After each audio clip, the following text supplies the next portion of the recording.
Hey guys, so I've noticed I got a GoPro for Christmas. I'm trying it out, so the video quality is probably not going to be great. But anyways, I wanted to do a real quick video, show you guys kind of behind the scenes of how we did our light show this year.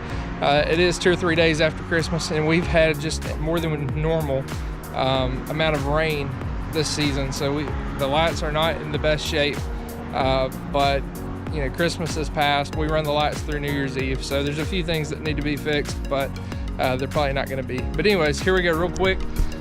So years ago, like 15 years ago, I did a light show at my parents' house. It outgrew there, and we moved it 8 years ago to here at the church. This is the first year that we have done the building lights, these out of pixels. So we're using the pixel strings or strands, bullet nodes. So it's the first time I've ever used those, and they're so much better than the strips, and so I'm really a big fan, hoping to get everything converted to these next year and completely do away with strips. But anyways, I'll go up on the roof in a minute and show you. But what we're doing is we're coming down, and then I bought all my cords and extension cords and everything from Ray, pre-made. So then we jump over, we go back up, I inject power at the top there, we come back down, jump across, go back up, inject power, come back down, jump across. So that we do that 16 times. So we got 16 strands off of one port. As you can see, there's 4 strands on this one piece of wood there, 4 more on this piece of wood, 4 more on that piece of wood, and 4 more on that piece of wood. And so those 4 sections are all controlled off of one port of a Falcon differential receiver board, and we're using an F48 to control the entire building, and then we're just running and we're injecting power, and I'll show you how we do all of that in a minute. But that's basically the how the building is set up. I'll do a quick walk around and show you everything else. We were just right over there. Now we're going to walk this way. Most of the building is all the same height, except for on these big columns here. We have to double those up, so you actually have a 60 pixel strand and then 50 pixel strands, and it actually ended up being a little too much on the ground there, but it worked out fine. So those are really long, and same concept. We go down 2 strands, inject power, go back up. You can see there we have 2 big matrices. There's I think 64 strips, or at least originally there were 64 strips on each one, and those are the WS2811 strips. And you know, the first year we did it looked great, and the second and third year still looked pretty good. We had to buy some more replacements, and it's just got to where every year, you know, we have to buy, you know, 20, 30, 40 replacement strips, because and then I fix 20 or 30 in addition, and they're just such a pain to keep them working correctly, and they just don't look great anymore. So we're hoping to switch over using their chroma mesh next year. That's going to be the big project for this year, and get those swapped out. And I would really like for them to be able to come down further to kind of fill in the whole column some more. So you can see our controllers and things that we have mounted. There's 2 boxes for the control 16 strips. So those are ran at 100%. Probably can lower those down to match the building lights now, but one of those boxes just has a power supply in it. The other has a Sandevices E682 in it with another power supply, and they also have a little network switch in there, one of the trend nets. And so all that jumps together. You got more building lights here on the front. The cross has 4 WS2811 strips on it, another matrix, more building light. But again, just got more. I think there was 175 drops of lights around the building here. Everything is on 8-foot sections of furring strips. There's 4 strands per section.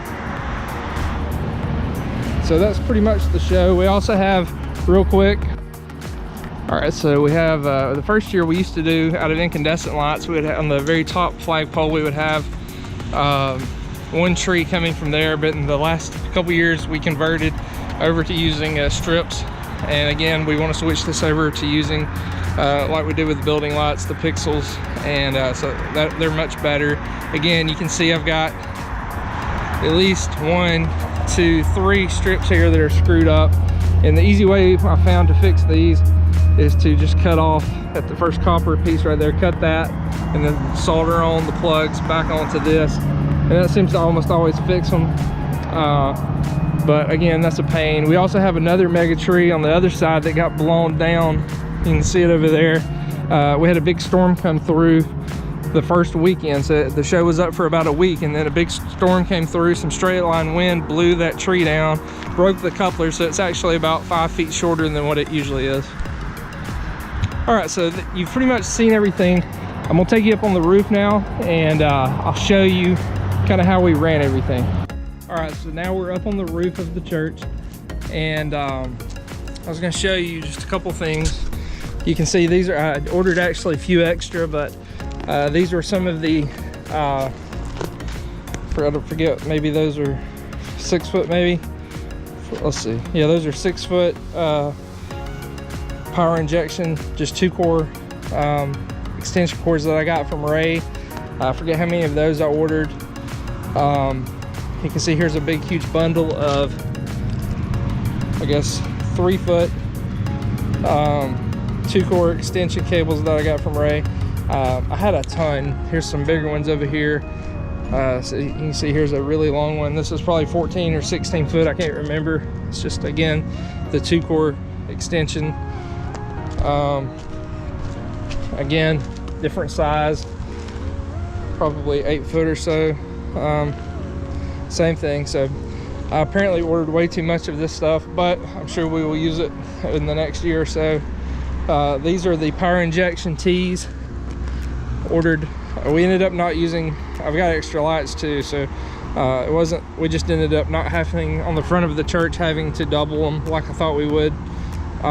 So how this works is between the lights, you got your power, ground, and data, and you plug, one light strand in here, and then you plug the other light strand in here on the bottom like you normally would, but then you inject power. So I'll show you that here in a second. All right, so you can see there's the mega tree I was showing you earlier. It's kind of this side of the building. There's those lights. You may can see that I was saying had some water in them. Hopefully we can fix that in a second. But so the F48, you can see there's one of our old Lightorama boxes that we had mounted. If anybody's interested in that, it still works good. It has a little bit of rust on it, but it still works good as far as I know. Anyway, so we put the F48 in here. There you go, so you can see it, and we only have 4. We're running into it and out, of course. That runs up to the cross and to some other stuff. But you can see we only got 1, 2, 3, 4 outputs going to the differential receivers. I'm running 800 pixels off of each of those ports. There we go. Oh, about had it right. All right, so we come out of that, and network cable. Let's see. So this is one of my first controller boxes here. Now I have data boxes that have power, and then I have just boxes that have power.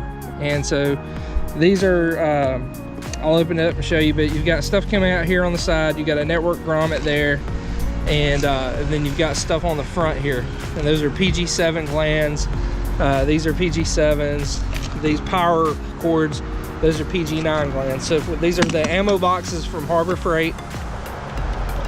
And what I did is I went and I figured out, and I got some laser cut plexiglass, and I can show you guys how to do that if you're interested. But it allowed me to have holes to pre-cut holes to mount everything, and it cuts the sides perfectly right there, so it's nice and smooth. Gives a good place for you to run your pigtails through there. So this is a Crockett. I got 2 power supplies. These are just the 350 watt power supplies from Ray. I've got a Crockett Fantasy of Lights dual. Sorry, I've got 4 fuses here for 1 power supply, 4 fuses here for another power supply, and then got got a one of the differential receiver boards here. So this was the first one that came out of the F48, and you can see here the network cable runs in here, the little blue cable that connects there runs and plugs to the differential receiver. And then I'm not running power on any of these except for the very first output, which if you trace it, it actually comes out on the front over here. And so it's got the red tape on it. This runs, we trace it, it's going to run all the way up and actually to the very front of the column over here. And so that sends data and power. And then I've got other ones that are running power to the power injection and stuff. So let's start with the second one. It'll be easier for me to show you. So the second port there, if you trace it out, lock that back down because we do have more rain coming. So the second one actually is right here because the first one was on the front. So the second one, if we trace it, so you can see here that it's running to the very first strand of lights right there. And so what happens is that line, that strand, it goes all the way down to the bottom. It jumps across like I was showing you guys on the ground down there. It comes back up to here. And now here's where we're using one of these power injection tees. So just plug in one in there, plug in the other in there, and then I've got the power injection tee where I'm injecting power. This is just a 2-core extension. It's one of those long ones that I was showing you I had made. I ran it all the way. Let me trace it for you here, all the way back up here to right here, and it just runs in to that Crockett Fantasy of Lights power distribution board. So it's really simple. Somewhere in here is where we start. Here it is, I think. Yeah, here we go. So this is actually the second port. So you've got those all the way over to there to here. Then we start our second port of lights out of that control box. And so then we go 16 strands of lights this way, and then we take a piece. I use those 10-foot 3-core extension cables to hook into the next output right here. So I guess it may actually be this one. So if we chase this one down, it's going this way, it's plugged in here. So yeah, see, it's running way over here. Yep, and so now we start another section of 16 strands of lights going down, jumping over, coming back up, injecting power, going down. So we do that. So you're able to run 16 strands of 50 pixels off of each of those ports of the differential receivers. And that's only because we're using only the top 4 rows out of the F48. And I have 800 pixels allocated to each of those differential receivers, or each of those ports. All right, so that's where we were, is over there. Now we're over here. This is obviously, there's not a differential receiver here, so this was just power. There's no outputs on the sides or anything, no network cable. And so this section of lights is still being controlled by that differential receiver over there. This is, I think, the 4th port, but I needed to be able to inject power. You can see there's another box right over there. So there's 4 boxes total per 64 strands, I think. This is what our FM transmitter, our antenna, what it all looks like. We use a Ramsey FM25B. That's what we've used for years. All right, so that's pretty much how we ran everything this year. Hoping for next year, we hope to use the chroma mesh like I was talking about, redo those matrices, try to basically get rid of any of the strips that we can and get everything using the pixel strands. If you guys have any questions or anything, I'll be glad to try to help. Really appreciate everybody that helped me out this year getting everything up and going. Thanks, guys.